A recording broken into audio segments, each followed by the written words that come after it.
So today I'm going to talk about processing the appeal. Now you already know that you've got 30 days from the date of sentencing to file your notice of appeal. But what happens after that?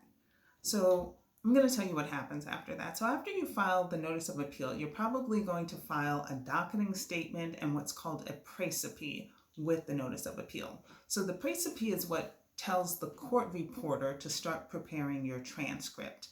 That's what really starts your appeal moving. So the court reporter is going to prepare your transcript, and the court reporter has 40 days to do that. Now, don't be surprised if the court reporter requests an extension. That's normal.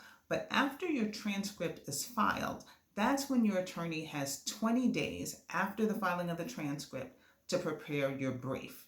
Now, in your merit brief, that's where you talk about all of the errors that happened at trial. Not every single error, just the big errors, the ones that can help your case, either get it reversed or, get the sentences reduced or something like that. But it's not every error. It is basically the big errors.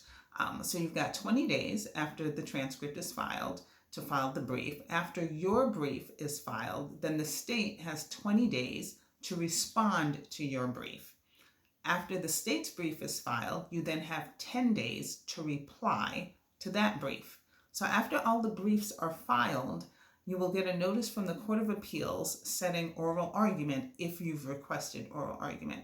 Oral argument is when you get to stand before a 3-judge panel in the Court of Appeals and argue your case. So you go and the state goes, it's 15 minutes each side, and you get to argue the best points of your case.